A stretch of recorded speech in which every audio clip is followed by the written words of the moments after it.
Are y'all ready for the Word? We're going to be in Enoch chapter 8 this morning.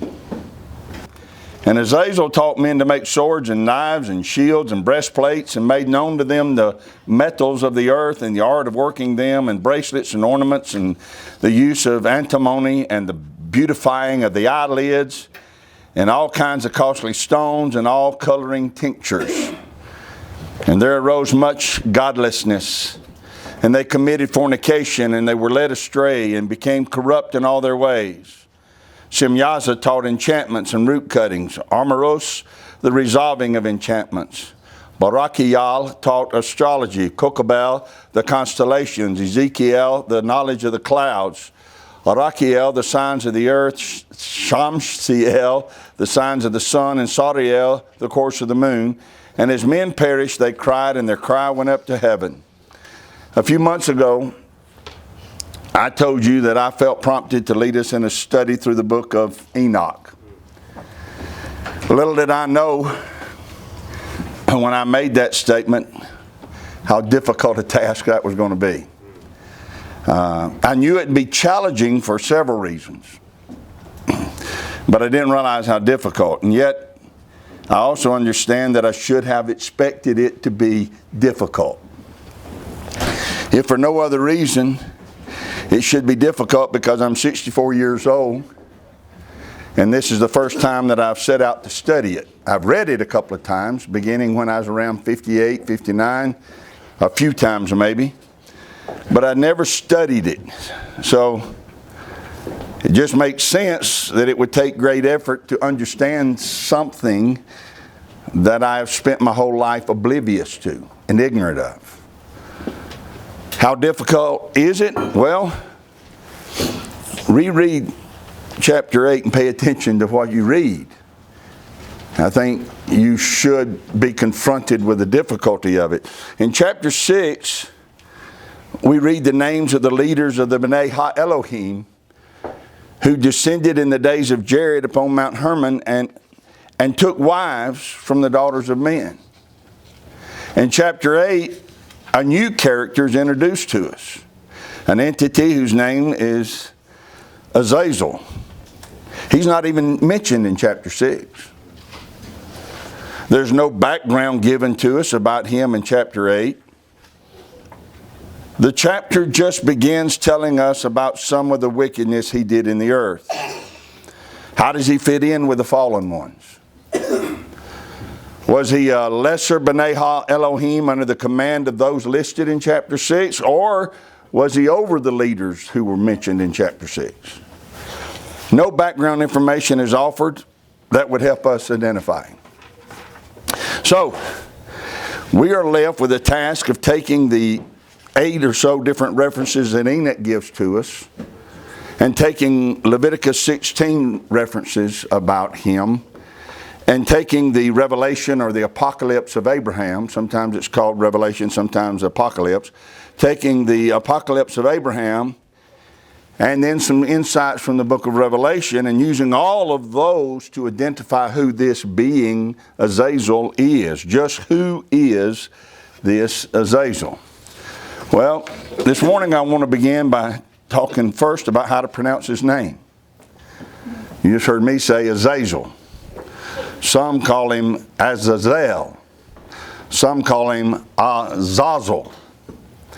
The proper way to pronounce it then is whichever way works best for you. We can be honest, right? Nobody knows.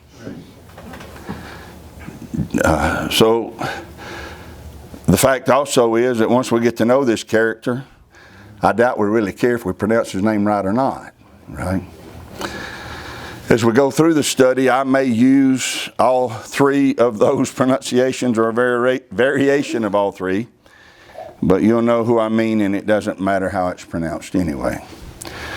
To understand who Azazel is, we first have to understand who he's not.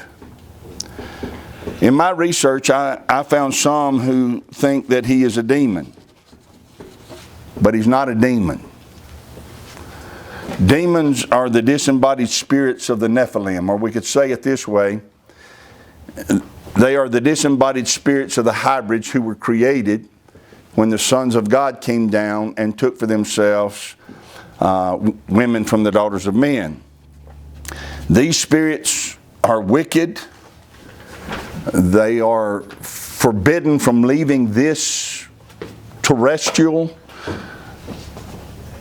They are responsible for a lot of wickedness, but none of them carry the clout necessary to be this Azazel.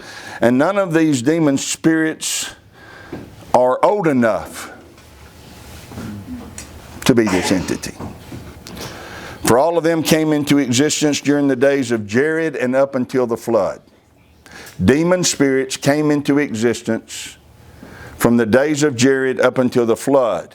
Jared was the fifth from Adam. He was the father of Enoch and the grandfather of Methuselah. We are told that those angels came down during the days of Jared. So demons are not ancient enough to be this Azazel. Then, if that's who he is not, who is he? One thought is, since he's not clearly defined, described, or identified in the text, that we shouldn't concern ourselves with that detail. Another thought, though, I think should be, perhaps it is assumed we should know who he is and be able to deduce who he is from what we read. So let's see if we can conclude who he is from what's written about him. In Enoch chapter 8, he is mentioned before any of the leaders or the ones who came down on Mount Hermon to take wives from the daughters of men. His wicked deeds, his forbidden deeds are mentioned before those of Semyaza. They're mentioned before those of Amaros. They're mentioned before those of Barachayel. He's mentioned before any of the others. He had never been named up until now, and yet now he not only is named, but he's mentioned first. That stands out as being significant to me. Then when you read on in Enoch, you find that the archangels Michael, Uriel, Raphael, and Gabriel expressed their concerns to Yahweh about the wickedness on earth. And the main culprit they bring up is this entity called Azazel. Let's look at it in Enoch 9. And then Michael, Uriel, Raphael, and Gabriel looked down from heaven, and they saw much blood being shed upon the earth, and all lawlessness being wrought upon the earth. And they said one to another, the earth made without inhabitant cries the voice of their crying up to the gates of heaven. And now to you, the holy ones of heaven, the souls of men make their suit, saying, bring our cause before the Most High. And they said to the Lord of the ages, Lord of lords, Elohim of Elohim, King of kings, and Elohim of the ages, the throne of your glory stands unto all the generation of the ages, and your name holy and glorious and blessed unto all the ages. You have made all things, and power over all things you have. And all things are naked and open in your sight, and you see all things, and nothing can hide itself from you.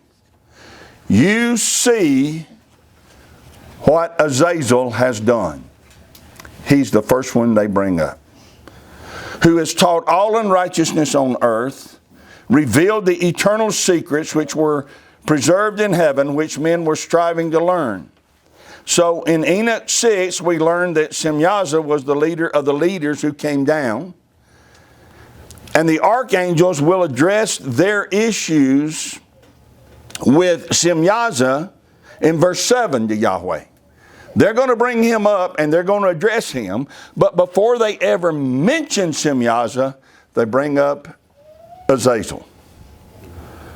And this is their accusation against him. He taught all unrighteousness on the earth, and he revealed eternal secrets which men were striving to learn. That's their two main accusations against him. Well, this is our first clue, I think, that helps to identify him.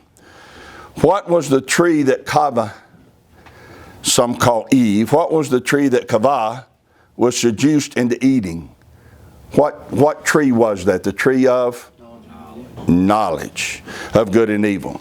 So she and Adam chose to strive to learn, to know secrets that they were told to leave alone.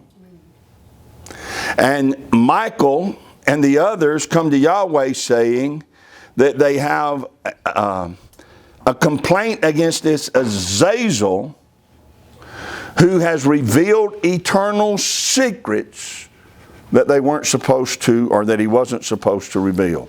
Read on. Let's read it in verse 7. And Semyaza, to whom you have given authority to bear rule over his associates, and they have gone to the daughters of men upon the earth and slept with the women and have defiled themselves and revealed to them all kinds of sins. And the women have borne giants, and the whole earth has thereby been filled with blood and unrighteousness. Notice that the incursion that happened, that Genesis 6 records and that Enoch 6 records, is a secondary concern to the archangels. I think we'd have brought that up first. But Michael and the other archangels come before Yahweh and bring up Azazel first. He has done wickedness. And Semyaza is creating hybrids in the earth. That's the second thing they mention. That's helpful information, but we need more information. So let's go to Enoch chapter 10.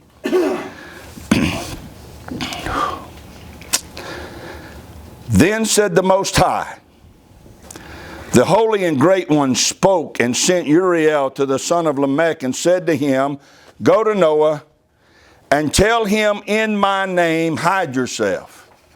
And reveal to him the end that is approaching, that the whole earth will be destroyed, and a deluge is about to come upon the whole earth, and will destroy all that is on it. Instruct him that he may escape, and his seed may be preserved for all the generations of the world. And again Yahweh said to Raphael, bind Azazel hand and foot, and cast him into the darkness. And make an opening in the desert, which is Dudael, and cast him therein.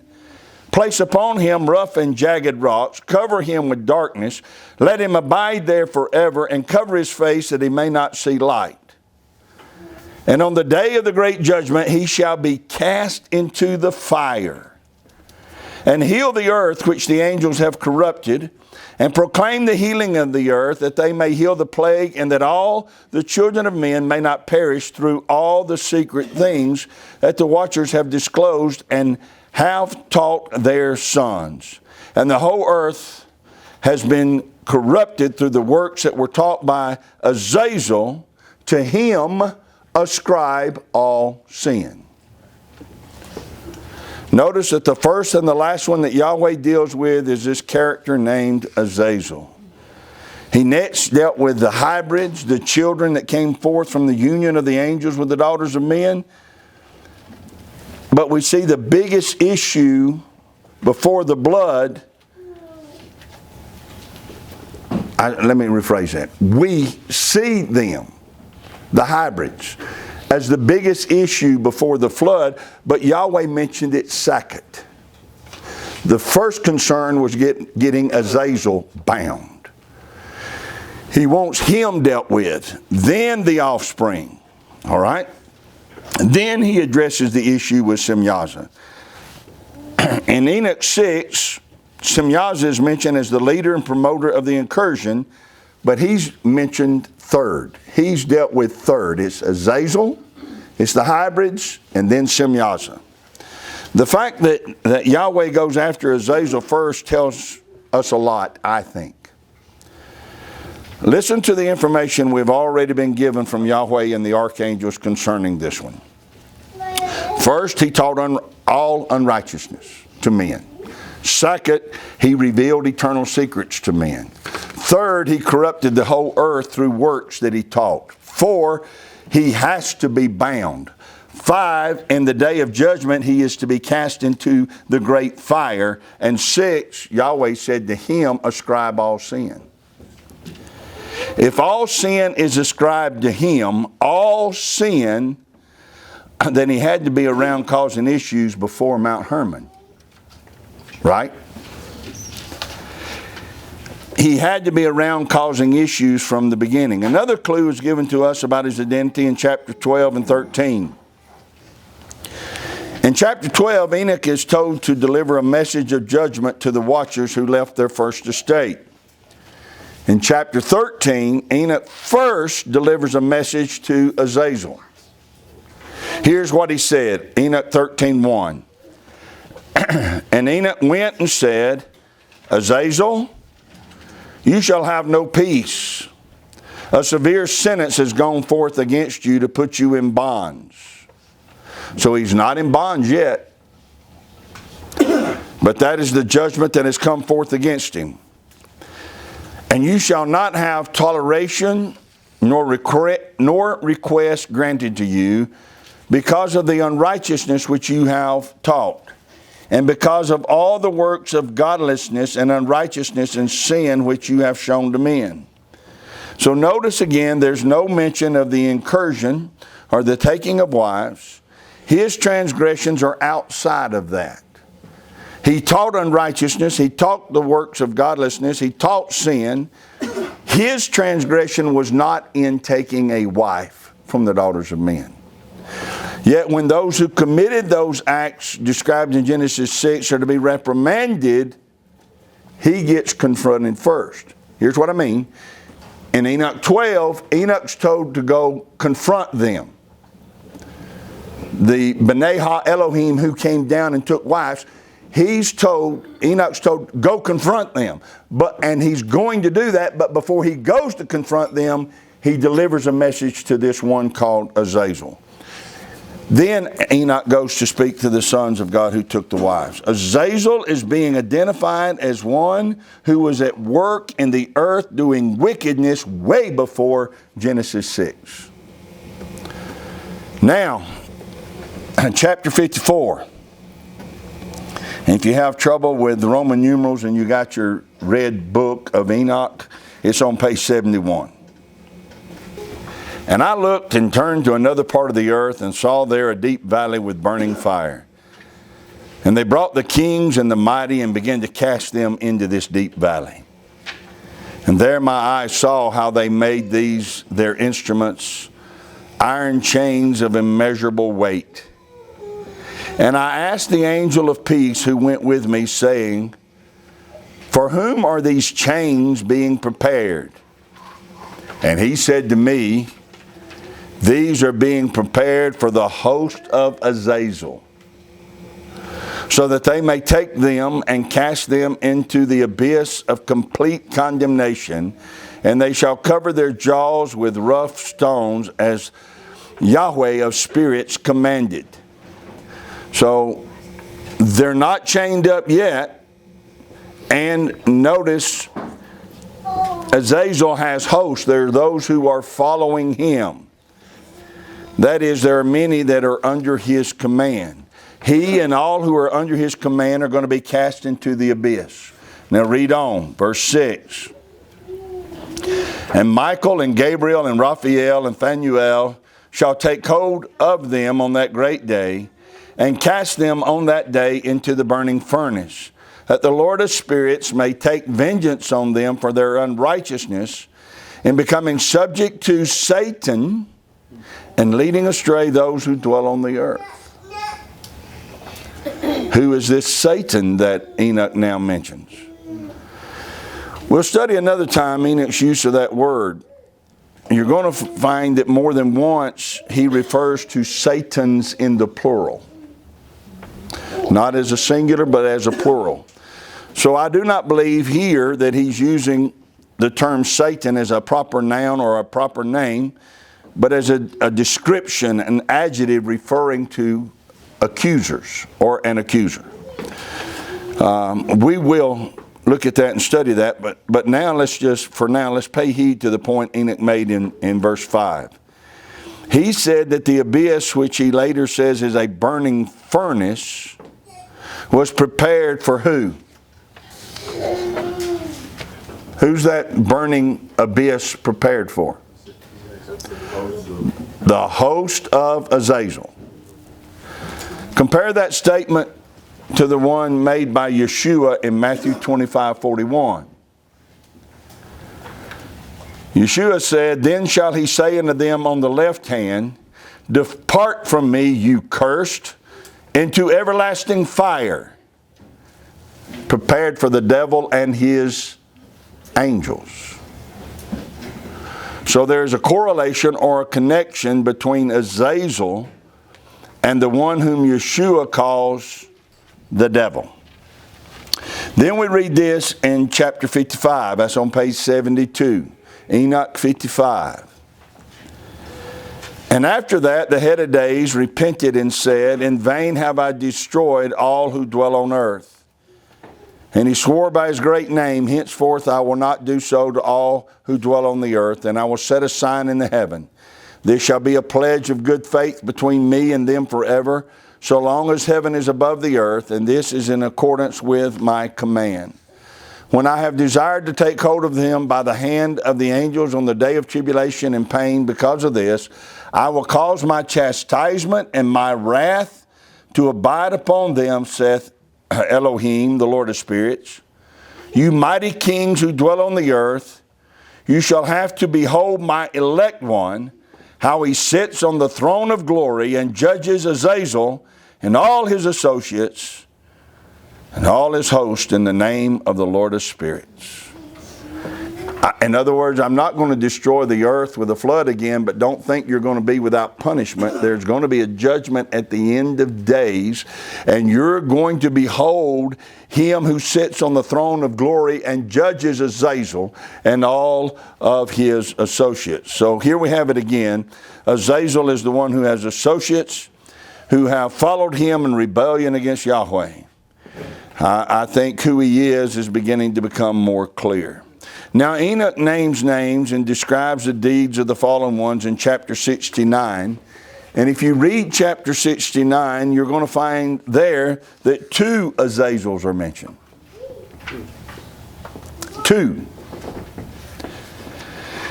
At this time, I do not believe either of them to be the Azazel that we have seen in the other chapters of Enoch. I believe they're just deities, or not deities, beings, entities, who have taken on that name just as did the first one. But again, we'll have to deal with that at another time. Maybe by the time we get to chapter 69, but not today. Now, in the apocryphal book called The Revelation of Abraham, I mentioned that earlier. And if you've got this book, it is in this book. The apocryphal writing, The Revelation of Abraham. It's near the back of the book. But in that book, Abraham encounters Azazel at least twice. You remember in Genesis 15 when Abraham is entering into covenant with Yahweh, and he takes a heifer and a goat and a ram, a turtle dove and a pigeon, and he cuts them in half, and he lays some on this side and he lays some on that side. And Genesis 15 tells us that he had to run the bird off. It says "the" as though it's identifying something or someone specific.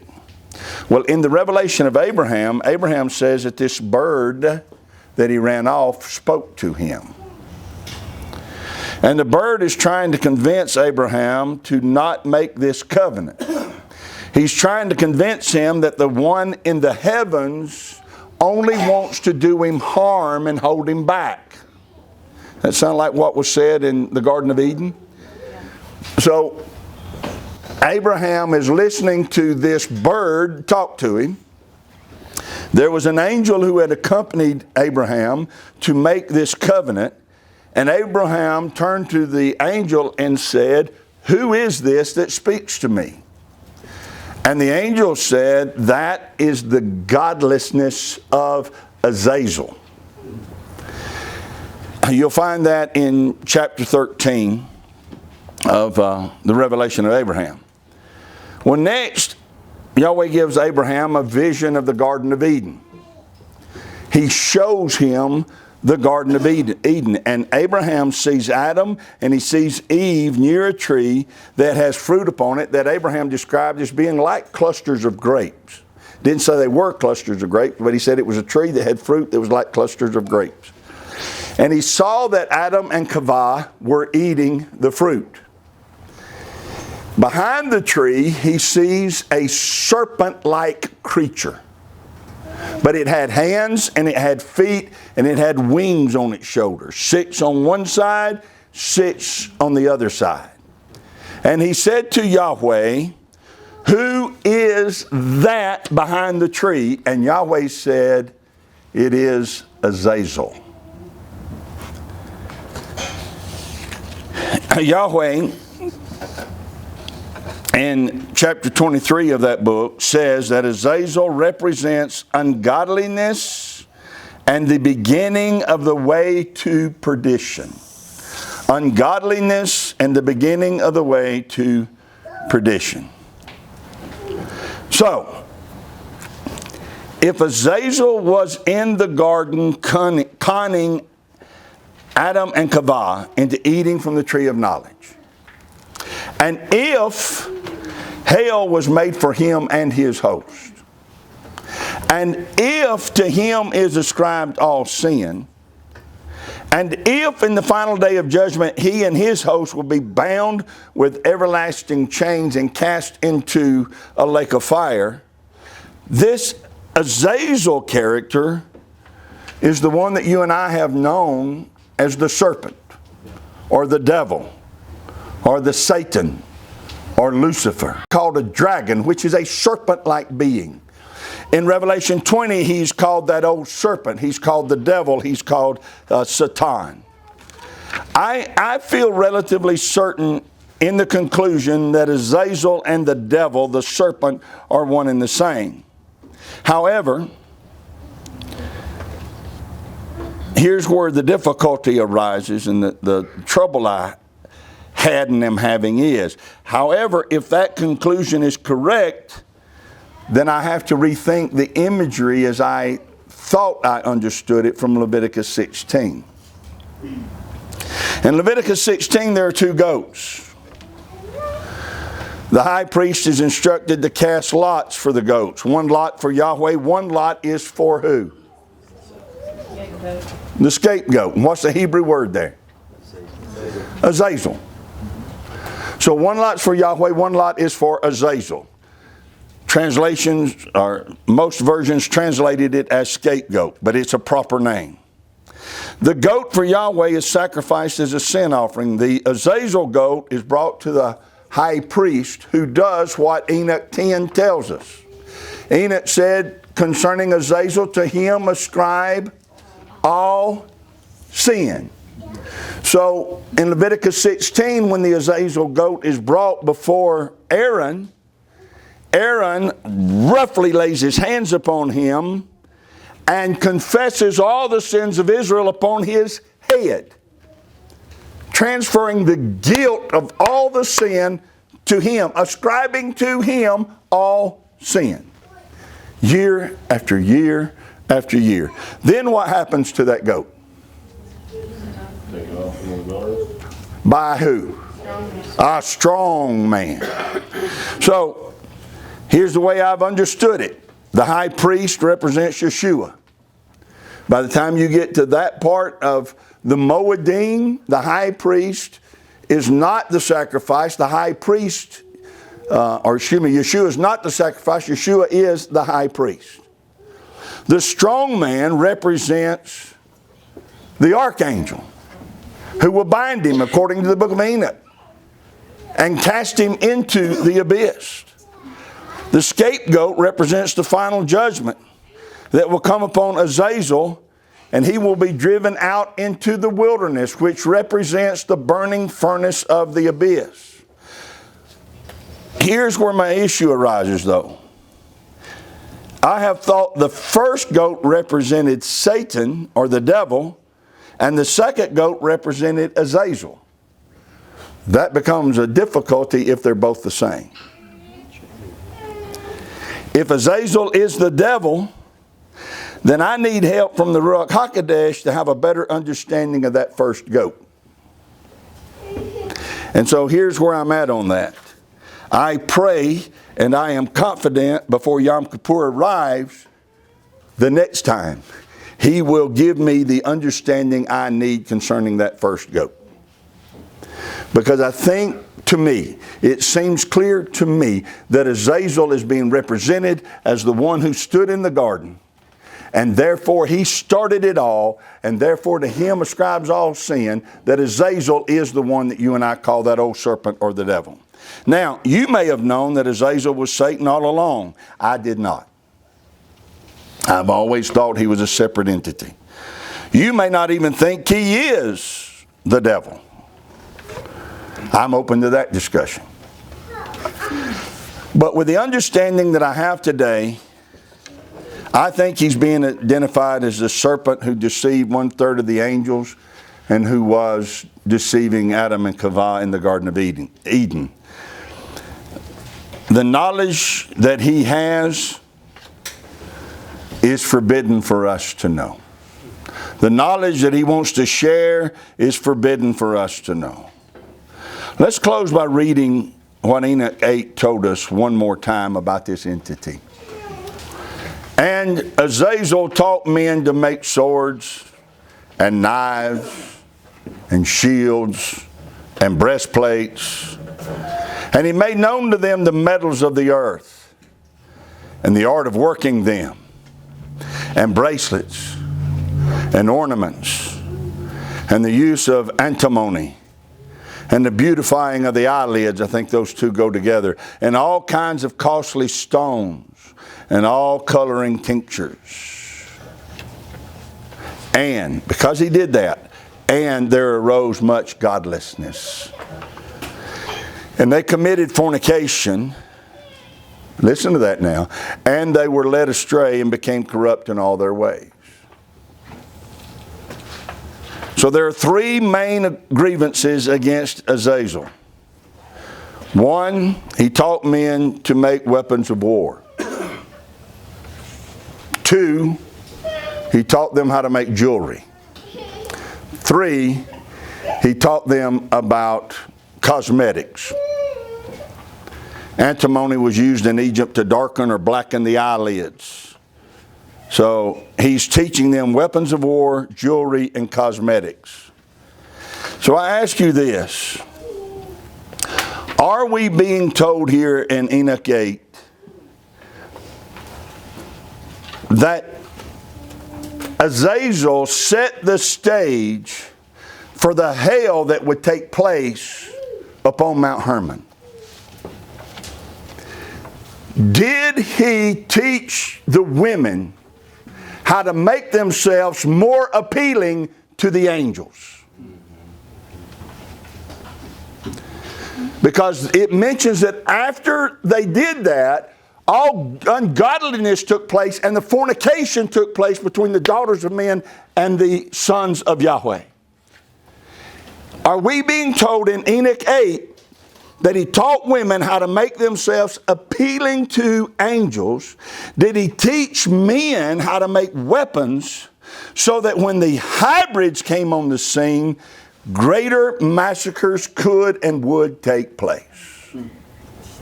Knowing what he wanted to have come, he set the stage first with weapons, jewelry, and cosmetics, so that when Mount Hermon took place, it would explode quickly across the face of the earth. Are these the reasons he was confronted before all of the others? I think we certainly have to consider it. And I close with this concerning this Azazel character. It was an interesting bit, some interesting, I'll call it wisdom, that I found in reading the revelation of Abraham. You and I have been taught to argue with that old serpent. In the revelation of Abraham, Abraham was told, ignore him. when this Azazel character was talking to Abraham, the angel is telling him, do not answer him. Be silent before him. For Azazel, the angel went on to explain, has been given the power of persuasion. When Kavah entered into a dialogue with him, who prevailed? That's right. Azazel did. So this angel is warning Abraham, don't make the mistake she made of trying to have a dialogue with him. Stand silent before him, the angel said. So I think we can draw this wisdom from our studies. If that old serpent whispers, or we could say it this way, if he hisses anything to you, perhaps the best defense is not to utter some bold confession of faith. Instead, combat it in only one of two ways. One, just be silent, as if he said nothing. Do not acknowledge that he's speaking, and certainly don't acknowledge that you're listening to him. I think that's wise advice. Do not acknowledge that he even said a word. Do not acknowledge that you'd even listen to him. Just be silent. If that's not the course you wish to take, then Yeshua gives us another one. Make sure if you open your mouth before him, you quote Scripture. Just quote Scripture and move on, and make sure you're accurate. Make sure you're accurate in the quoting of it, because Kavah was not, and it got her in trouble. Make sure you know what you know about what it says, because believe me, he knows what it says. Right? All right. I look forward to hearing your thoughts and comments about this Azazel character. We'll go on and read. We'll see as we go back into chapter 8, 9, and 10 in days to come, that there's a lot that got stirred up by him and these that followed him. But the beauty of it is that Yahweh has already determined his end from the beginning. There's a place prepared for him. He will be bound with eternal chains. He will be in it, and there will be peace on earth. Yahweh bless you and keep you. Yahweh make his face shine upon you and be gracious to you. Yahweh lift up his countenance upon you and give you peace. As his name is put upon you, so shall he himself bless you.